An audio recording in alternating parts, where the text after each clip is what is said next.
Chapter 24. Splendid Days and Fearsome Nights. Tom was a glittering hero once more, the pet of the old, the envy of the young. His name even went into immortal print, for the village paper magnified him. There were some that believed he would be president yet if he escaped hanging. As usual, the fickle, unreasoning world took Muff Potter to its bosom and fondled him as lavishly as it had abused him before. But that sort of conduct is to the world's credit, therefore it is not well to find fault with it. Tom's days were days of splendor and exultation to him, but his nights were seasons of horror. Injun Joe infested all his dreams, and always with doom in his eye. Hardly any temptation could persuade the boy to stir abroad after nightfall.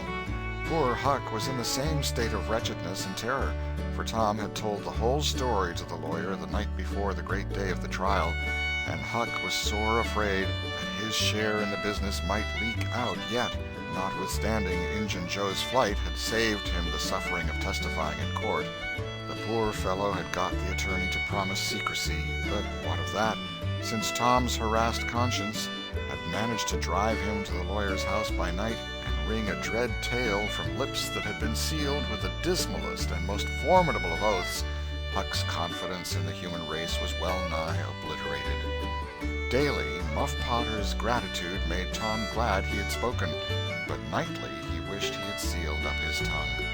Half the time Tom was afraid Injun Joe would never be captured, the other half he was afraid he would be. He felt sure he never could draw a safe breath again until that man was dead and he had seen the corpse. Rewards had been offered, the country had been scoured, but no Injun Joe was found. One of those omniscient and awe-inspiring marvels, a detective, came up from St. Louis, moused around, shook his head, looked wise, and made that sort of astounding success which members of the craft usually achieve. That is to say, he found a clue. But you can't hang a clue for murder, and so after that detective had got through and gone home, Tom felt just as insecure as he was before. The slow days drifted on, and each left behind it a slightly lightened weight of apprehension. End of chapter 24.